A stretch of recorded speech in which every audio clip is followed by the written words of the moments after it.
Paramashivoham Om Nityananda Paramashivoham Om Nityananda Paramashivoham Om Nityananda Paramashivoham Om Nityananda Paramashivoham Om Nityananda Paramashivoham Om Nityananda Paramashivoham Om Nityananda Paramashivoham Om Nityananda Paramashivoham Om Nityananda Paramashivoham Om Nityananda Paramashivoham Om Nityananda. Yes. Sorry for the technical glitch. Please let us know whether the audio issue is resolved now, whether you can hear us clearly, and let us get ready for the next asana of the sequence, which is Garudasana. Now raise one foot up on top of the opposite thigh and join your hands in front of your heart center in Namaskara Mudra as you visualize yourself as Lord Garuda. गरुडासनमावक्ष्ये येन ध्यानं स्थिरं भवेत् सर्वदोषाद्विनिर्मुक्तो भवतीह महाबली. Now raise the other foot towards the inner opposite thigh, join your palms and raise your arms up over top of your head. Keep the elbows straight, engage Uddiyana Bandha and visualize yourself as a tree in Vrikshasana. वामो रुमूलदेशे च याम्यं पादं निधाय तु तिष्ठेत्तु वृक्षवद् भूमौ वृक्षासनमिदं विदुः.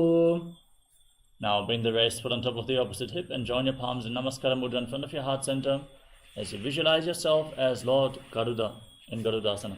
गरुडासनमावक्ष्ये येन ध्यानं स्थिरं भवेत् सर्वदोषाद्विनिर्मुक्तो भवतीह महाबली. Now step one foot forward and the other foot far back.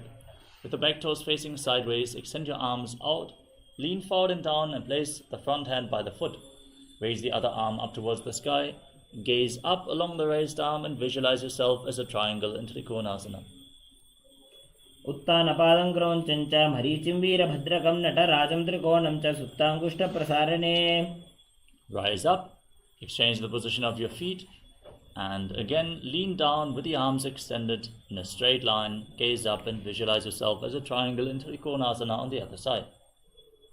उत्तानपादं क्रौञ्चं च मरीचिं वीरभद्रकं नटराजं त्रिकोणं च सुप्ताङ्गुष्ठप्रसारणे. Now rise up, stand in Arimandi posture, heels together, toes pointing outwards and knees bent. Bring your hands to the chest, palms facing each other. Raise one heel off the ground and stomp it down. Lift the other heel up and exchange the position of your hands in front of your chest again and again.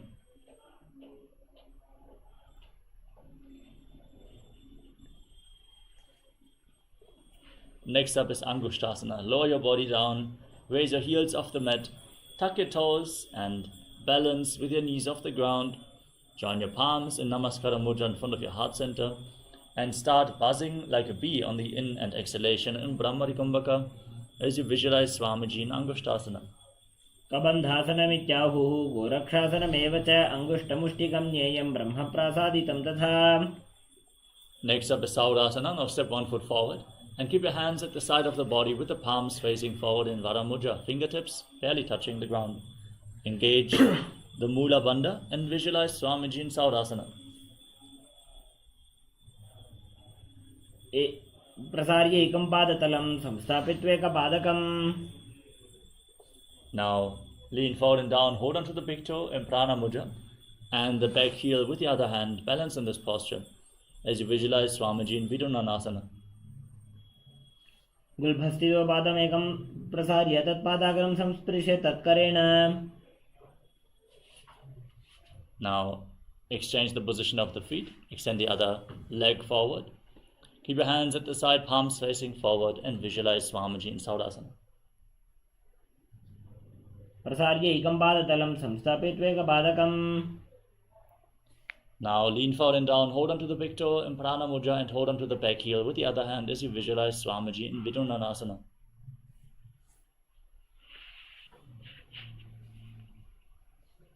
गुल्भस्थितो पादमेकं प्रसार्य तत्पादाग्रं संस्पृश्य तत्करेण. Now step both feet in, sit on the raised heel, separate your knees and place your hands on top with the palms facing up. Lock your chin to the chest in Jalandhara Bandha and gaze through the gap between the palms in Shambhavi Mudra with your eyes open wide, unblinking, actually gazing inwards. Visualize Swamiji in Brahmajalankushasana. दोबू फणा पानी होए वैसे AD मेला रघुदानी वैसे. Now drop your knees to the ground. Keep the toes tucked and sit on raised heels. Keep your hands on your thighs or knees. Gaze towards the tip of the nose and pull your stomach in and up in Uddiyana Bandha as you visualize yourself as Sage Kapila Muni in Kapilasana. उभय पगधरी सिमट हरावे तिनको माहिली core मिलावे. Next up is Padra Gudakasana. Now shift your gaze up towards your third eye and visualize Swamiji in your inner space. दोबू पगधली संपुट करे कोरवारली भूपर इधरे. Now raise your knees off the ground, keep the soles of the feet together and your knees wide apart. Join your thumbs and little fingers and open your palms like a lotus flower. Raise your arms up over top of your head. Gaze through the gap between the palms in Padma Mudra as you visualize Lord Surya in your inner space in Suryasana. एडी दोबू गुदा तरियाने फणा पानी बैठक बु निठाने. Now drop your knees to the ground, place the top of your feet flat on the mat and sit on the heels. Place your hands on top of the knees and press your tongue up flat against the palate of your mouth in Manduki Mudra. Gaze up towards your third eye and visualize yourself as a frog as you breathe calmly through your nose in Sahaja Kumbhaka in Mandukasana. पाद तलो पृष्ठ देशे अंगुष्टे द्वैत संस्पृशेत. Now bring your hands behind your back, hold on to opposite shoulders, keep your elbows close to your head. Gaze up, visualize yourself as a frog with your tongue flat against the palate of the mouth in Manduki Mudra. Perform Uddiyana Bandha, pull your stomach in and up in Uttana Mandukasana. मंडुकासन मध्यस्थं कुर्पराभ्यां धृतं शिरः. Now cross your feet and sit on the raised heel. Intensely engage the Mula Bandha. Place your hands on top of your knees, gaze to the nose, stick your tongue out and exhale forcefully through your mouth again and again. Visualize yourself as a lion in Simhasana. दक्षिणं सव्यगुल्फेन दक्षिणेन तथेतरम्. Now bring the soles of the feet together behind your back, your knees wide apart, toes pointing back and sit on your heels. Now cross your arms behind your back and catch the big toes in Prana Mudra. As you lock your chin to the chest in Jalandhara Bandha, gaze towards the tip of the nose, visualize Swamiji, and again start buzzing like a bee on the in and exhalation in Brahmari Kumbhaka in Bhadrasana. गुल्भौ च वृषणस्याधो व्युत्क्रमेण समाहितः पादाङ्गुष्टौ कराभ्यां च धृत्वा च पृष्ठदेशतः. Now place your feet flat on the mat, keep your knees raised. Bring your arms in and around the raised knees and your hands behind your back. Interlock your fingers behind your back if you can as you gaze towards the tip of the nose and visualize yourself as a crow in Kakabhushandi Asana. प्रथमे वैसपोकटिठाने दो हाथ पगमी च आने.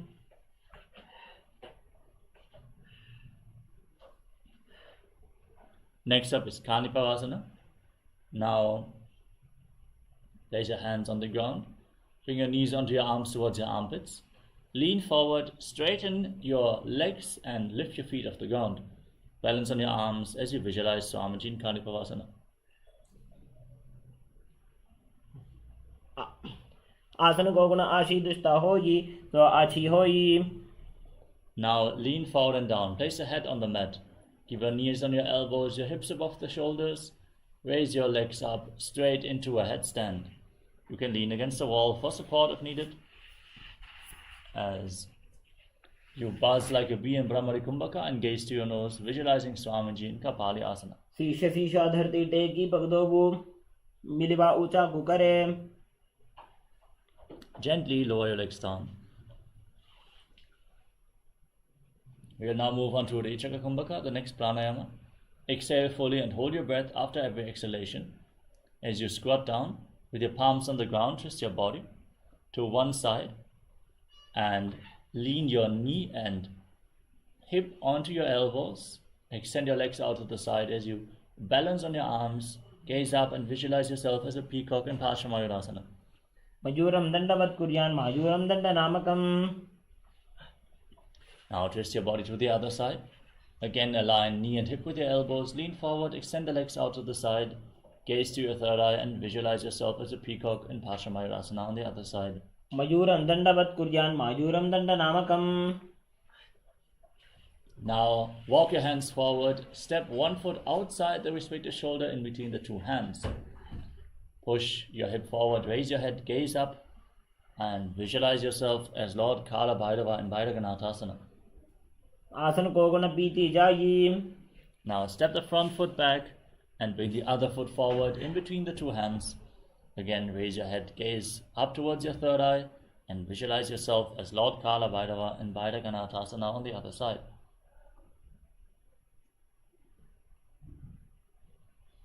आसन को गुण पीती जाई.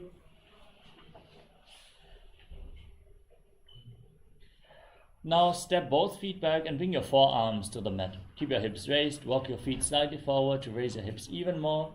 Push your heels to the ground and lift your head, gaze to your third eye, and visualize Swamiji in Unmukha Pitasana. भून्यस्थौ जानुनी हस्तौ चतुष्पदम वाङ्मुखम् उत्थापिताङ्घ्रि युगल कटिस्थलमभिरुका. Now rise back up onto your hands and rotate your body. Lift one arm up towards the sky. Gaze upwards along the raised arm. Keep your body straight as a plank as you visualize yourself as Sage Vashishta in Vashishtasana. ऊर्ध्वकुकुटवासिष्ठमरीचिहलमत्स्यकम्. Now rotate your body in the opposite direction. Lift the other arm up towards the sky as you visualize yourself as Sage Vashishta in Vashishtasana on the other side. ऊर्ध्वकुकुटवासिष्ठमरीचिहलमत्स्यकम्. Now come to a seated position with your legs extended forward. Bring your hands underneath the buttocks with the palms facing up. Gaze towards the tip of the nose as you lock your chin to the chest. And visualize yourself as Lord Hanuman in Anjani Asana.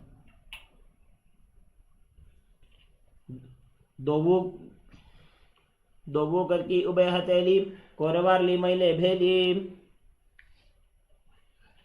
Next up is Paschimottanasana. From the same position, lean forward and down, hold on to the big toes in Prana Mudra, and bring your head down towards the knees. Engage all three bandha and visualize Swamiji in Paschimottanasana.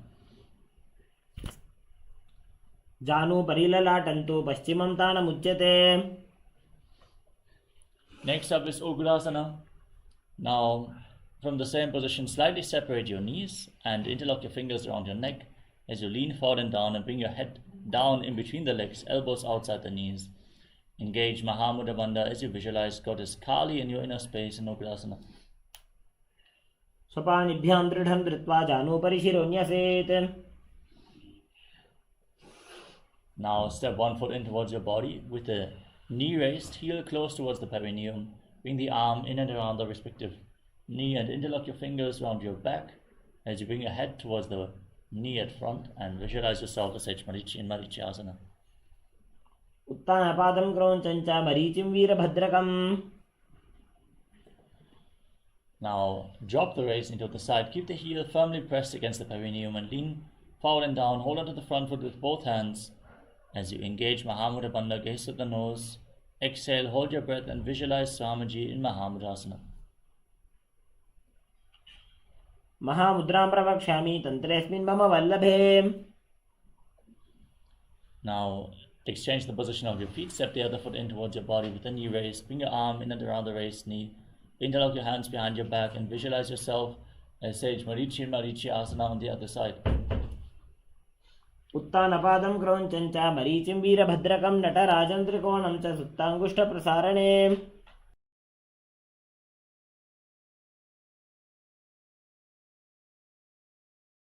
Now drop the waist into the side. Keep the heel against the perineum and lean forward and down. Hold onto the front foot. Gaze to the nose. Engage Mahamudra Bandha as you exhale and hold your breath and visualize Swamiji in Mahamudrasana. महामुद्रां प्रवक्ष्यामि तन्त्रेऽस्मिन् मम वल्लभे. Next up is Padmasana 2. Now bring both the soles of the feet together. Heels close towards the perineum and interlock your fingers around the toes. Push your knees to the mat. Gaze up towards your third eye and visualize Swamiji in Padmasana 2. गुल्भौ च वृषणस्य अधः सीवन्त्याः पार्श्वयोः क्षिपेत्. Next up is Gvalipavasana. Now extend your feet away from the body. Toes together, heels apart, hands on the respective knees. Lock your chin to the chest and gaze towards the tip of your nose as you visualize Swamiji in Gvalipavasana. पूर्व चरपट चौक्यो सोजी वाही विधि चौकी जय sooji. Next up is Joni Asana. Now, with the feet close towards the body, hold the soles of the feet with all 10 fingers and lean forward and down. Place your forehead on the ground, gaze to the nose, and visualize the Yoni Mandala, the visual representation of Devi Paramashiva Shakti in Joni Asana. दोबू बगदली संपुट करे सोले मेढ आगा में धरे. Next up is Midaki Pavasana. Extend your feet away from the body, heels together, toes apart. Extend your arms out to the side and lean forward and down. Place your forehead on the ground behind the heels. Gaze to the tip of the nose and visualize Swamiji in Midaki Pavasana.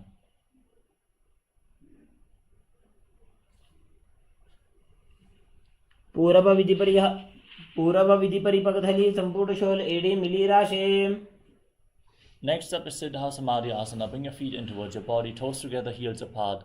Scoop your hands below the shins, palms facing up, and bring your chin on the ground in front of your toes, with the toes touching your throat. Gaze to the tip of your nose and visualize Lord Surya in your inner space in Siddha Samadhi Asana. दोबू बगदली संपुट करे कोरवारली भूपरि धरे. Next up is Chinaki Pavasana. Now hold the feet and open your feet up like a book. Press your elbows onto your thighs, gaze towards the tip of the nose, and visualize Swamiji in your inner space in Chinaki Pavasana. दोबू बगा की एड़ी धरती मगिवा मेढ लगावे. Now keep the soles of the feet together and place your hands on top of the respective knees, gently pushing them down towards the ground. Pull your stomach in and up in Uddiyana Bandha. Gaze towards your third eye and visualize Swamiji in Chadapata Chokasana. दोबू बगदली संपुट धारे आगाने करे जारे पसारे. Next up is Bhairavasana. Now raise the heels off the ground, bring the toes to the mat, rotate your feet, and place your knees on the mat with the hands on top. Hands in Bindu Mudra. Gaze up towards your third eye and visualize yourself as Lord Kala Bhairava. Perform Uddiyana Bandha and Mula Bandha in Bhairavasana. गुल्भो संपीड्य चान्योन्यं व्युत्क्रमेणोत्थितं शनैः. Next up is Samanasana. Now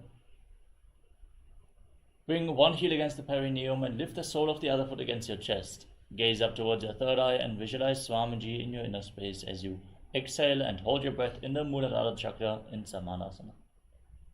समानासनमावक्षे सिद्धमन्त्रादिसाधनात्. Now lift the leg over top of your shoulder and extend the other leg forward and up. Gaze up towards your third eye and visualize Swamiji in Apanasana. केवलं पादमेकं च स्कन्धे चारोपयेत् ततः. Now bring the other heel against the perineum, opposite foot against your chest. Repeat Samanasana. On the other side, gaze up and visualize Swamiji in your inner space. समानासनमावक्षे सिद्धमन्त्रादिसाधनात्. Now repeat Apanasana on the other side. As you lift the leg over your shoulder and extend the opposite leg up, gaze up and visualize Swamiji in your inner space. केवलं पादमेकं च स्कन्धे चारोपयेत् ततः. Now, stack your knees in front of your body and interlock your fingers on top of the knees. Gaze towards the tip of the nose and visualize the face of a cow. As you start breathing in Siddhkari Kumbhaka, press your tongue against the palate of your mouth without the tongue touching your teeth and hiss through your teeth on the inhalation, internally chanting Om Nityanandoham and Gomukhasana. सव्ये दक्षिणगुल्भं तु पृष्ठपार्श्वे नियोजयेत्.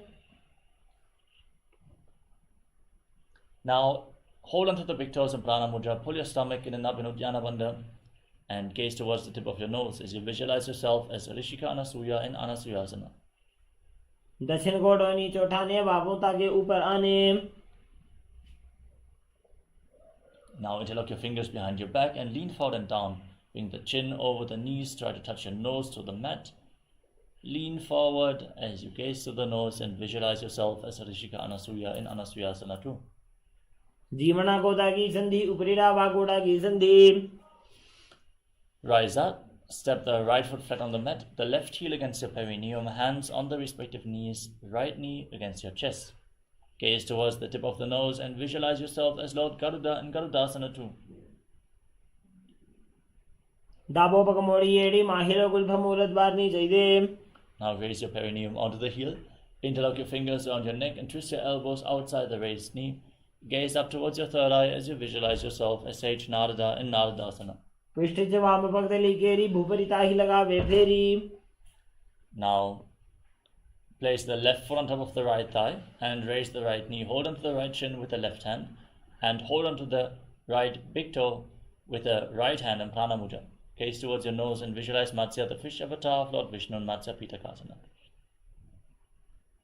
Women वामां गुष्टन्तो गृहीतमस्य पीठकम्. Now again stack your knees in front of your body with the other knee on top this time. Interlock your fingers on the top knee, gaze to the nose and visualize the face of a cow in Gomukhasana.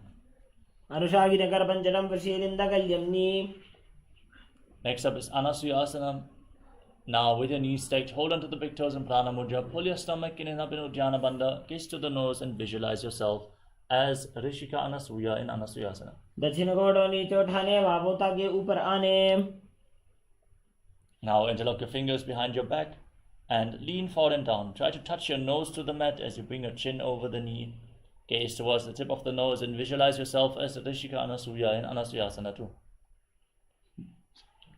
जीमना गोदा की संधि, ऊपरी डावा गोड़ा की संधि. Now rise up. Step the left foot flat on the mat, right heel against your perineum, hands on the respective knees, left knee against your chest. Visualize yourself as Lord Garuda with big wings on your back as you gaze to your nose in Garudasana too. दाबो पकमोड़ी एड़ी माहिलो गुल्भमूलत बारनी चाहिए. Now raise your perineum onto your heel, interlock your fingers around your neck, and twist your elbows outside the raised knee. Gaze up towards your third eye and visualize yourself as Sage Narada and Naradasana on the other side. पृष्ठ वाम पगदली केरी भूपरिता ही लगावे फेरी. Now place the right foot on the left thigh and keep the left knee raised. Hold on to the shin of the left leg with the right hand and hold on to the big toe of the left foot with the left hand in Prana Mudra. Gaze towards the tip of the nose and visualize Matsya, the fish avatar of Lord Vishnu in Matsya Pitakasana. वामेन वामां गुष्टन्तो गृहीतमस्य पीठकम्. Next up is Matsyendrasana. Now extend your legs out, then place the left foot on the right thigh, raise the right knee, twist the left elbow outside the raised knee with the hand by the neck, the right hand on the ground behind you. Gaze up and visualize Sage Matsyendranath, the master of Hatha Yoga in Matsyendrasana on the other side, in Matsyendrasana. उदरं पश्चिमाभासं कृत्वा तिष्ठति यत्नतः. Now extend the front hand down towards the foot, elbow outside the raised knee. Hold onto the big toe in Prana Mudra as you gaze towards your third eye and place the other hand on the respective ear, visualizing yourself as a camel in Kubhasana. आसन को गुण झोलो जाइए. Now drop the hand from the ear to the ground behind you. Keep holding onto the front foot. Twist your spine even further as you gaze up and visualize Sage Matsyendranath in Matsyendrasana too. Matsyendra पीठं जठर प्रदीप्तिं प्रचंड रुक्मंडल खंडनास्त्रम्. Now extend your legs out in front. Place the right foot on the left thigh and raise the left knee. Twist your right elbow outside the raised knee with the hand by the neck, the other hand on the ground behind you. Gaze up and visualize Sage Matsyenanata in Matsyendasana on the other side.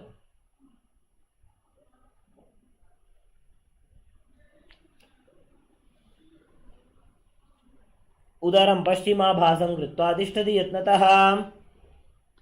Now extend the front hand down towards the foot, hold onto the big toe in Prana Mudra and place the other hand on the respective ear. Gaze towards your third eye and visualize yourself as a camel in Kubhasana. आसन को गुण झोलो जाए. Now extend the hand from the ear to the ground behind you, gaze up and visualize Sage Matsyenanata in Matsyendasana too. Matsyendra पीठं जलर प्रदीप्तिं प्रचंड रुक्मंडल खंडनास्त्रम्. Now place your feet on top of opposite thighs. Place your hands flat on your knees. Gaze towards the tip of the nose. Engage all Tribandhas Mahamudra Bandha as you visualize yourself as Lord Shiva. Breathe in Sitali Kumbhaka. Keep your tongue at the lips and inhale through your mouth, internally chanting Om Nityananda Mahasadashivoham in Padmasana. आसनं द्विविधं प्रोक्तं पद्मं वज्रासनं तथा. Now cross your arms in front of your body and hold onto the big toes in Prana Mudra. Gaze towards the tip of the nose and visualize yourself as Goddess Parvati, the consort of Lord Shiva in Padmasana too. उत्तानौ चरणौ कृत्वा ऊरू संस्थौ प्रयत्नतः. Now bring your hands through the legs, place your palms on the mat and lift your entire body off the ground. Balance on your arms as you breathe calmly through your nose in Sahaja Kumbhaka. Visualize yourself as a rooster in Kukutasana. पद्मासनं सुसंस्थाप्य नाड्भौरन्तरे करौ. Next up is Baddha Kekiasana. Stand on the knees, raise your hips up as you keep your legs in Padmasana. Place your palms on the mat, fingers pointing towards your knees. Bend your elbows against your navel, lean forward, straighten your back, lift your knees off the ground as you balance. Visualize Swamiji in Baddha Kekiasana. धरामष्टविकरद्वयेन तत्कूर्परि स्थापिता नाभिपार्श्वः. Now extend your legs back with your palms on the ground, fingers pointing towards your body. Bend your elbows against your navel, lean forward, straighten your legs, lift them off the ground as you balance on your arms in Mayurasana, visualizing yourself as a peacock. अथ वक्षे Mahadev मयूरासनमुत्तमम्.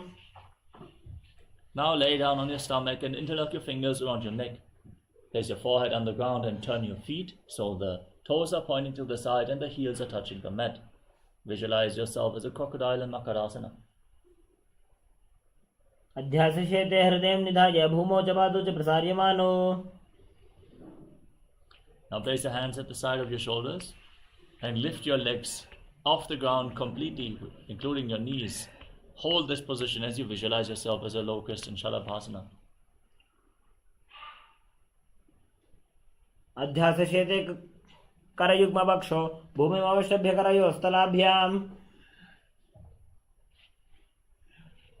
Now bend your knees, hold onto your feet and pull your heels outside the hips. Try to touch the mat with your heels as you visualize yourself as a camel in Ushtrasana. अध्यासशेते पदयुग्मव्यस्तं पृष्ठे निधायापि धृतं कराभ्याम्. Next up is Dhanurasana. Now holding onto the feet, kick your legs back and up. Raise your head and chest. Pull yourself high. Bend your back. Bend your lower back as you gaze to your third eye and visualize yourself as Pinaka, Lord Shiva's bow in Dhanurasana. प्रसार्य पादौ भुजदण्डरूपौ करौ च पृष्ठे धृतपादयुग्मम्. Next up is Bhagasana. Now come to a kneeling posture. Sit in between your heels with the toes touching behind your back. Shift your gaze up towards your third eye and visualize Swamiji in your inner space as you breathe calmly through your nose and internally chant Om Nityananda Paramashivoham in Bhagasana. उल्टा मोड़ी पादौ वैसे बहुरोज जुगति करे एक ऐसे. Now lean forward, place your forearms on the ground and hold onto opposite elbows. Interlock your fingers. Place your head on the mat, supported with your hands. Raise your hips up. Straighten the legs, walk the feet forward and lift your legs off the ground. Pull your knees in towards your chest. Squeeze your body into a ball. Try to touch your chin against the knees as you gaze to the tip of the nose and visualize Swamiji in Gohi Asana. दो वो हाथ की गहोनी जोगी पुनः कलाई जाने दो जी। Now from the same position, extend your legs up straight into Shirshasana, the headstand. Gaze towards the tip of the nose and breathe deeply and calmly. Feel the effect of this posture on your body as you gaze to your nose and visualize Swamiji in Shirshasana.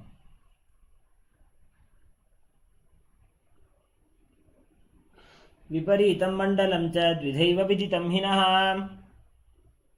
Lower your legs down and come to a seated position with the legs extended forward. As we are now going to enter a sequence of rapid exhalations through the nose as you pull your stomach in and up in Bhastrika Kumbhaka. Contract your abdomen, push the air out again and again throughout the next few asanas, starting off with Podyasana. Hold on to your calves and extend your legs forward and up in front of your face. Keep your legs as vertical as possible as you visualize Swamiji in Podyasana. दो हाथ पग बाहर आने, घोड़ा तरे काकसी ठाने. Now interlock your feet.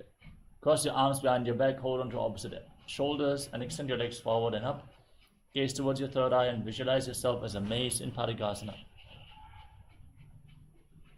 उत्तानशयनं कृत्वा पादौ मिलित्वा प्रसार्य. Now extend your arms out in front or place your elbows on the mat for support if needed. Keep your legs raised, gaze towards your third eye and visualize yourself as a boat in Naukasana. उत्तानशयनं कुर्पराभ्यां भूमिं पश्चाभ्य. Now scoop your hands below the feet and pull your soles against your chest. Gaze towards the tip of the nose and visualize yourself as Lord Rudra in Rudrasana. पगतले संपुट करि हाथस्य पग उचागी. Relax. You can now breathe calmly as you lay on your back. Place your feet flat on the mat. Place your palms on the ground just behind your heels and push your hips up high. Contract the perineal floor. Hold your breath and push the air upwards but prevent it from escaping your lungs by keeping your throat locked tightly. Benjalanavanda. Hold your breath for a long time. This is Murcha Kumbhaka. Gaze to the nose and visualize Swamiji in Unmukha Pitasana too.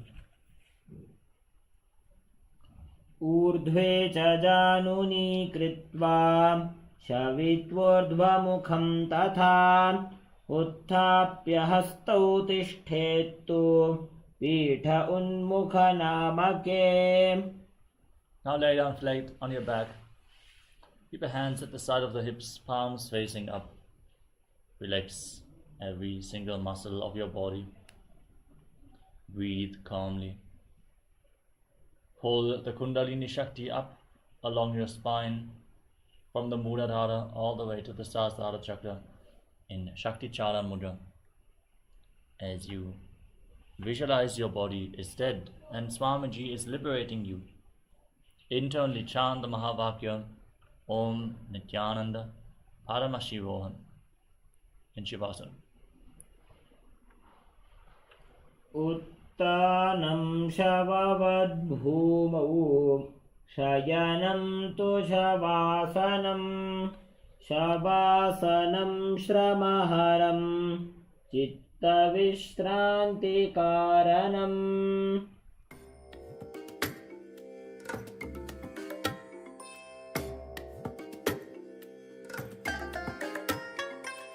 I bless you all.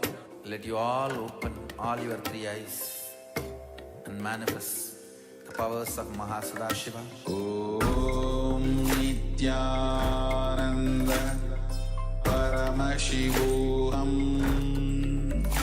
Om Nityananda Paramashivoham.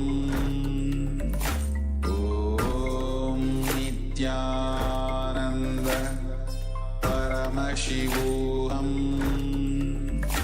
Om Nityananda Paramashivoham. Om Nityananda Paramashivoham.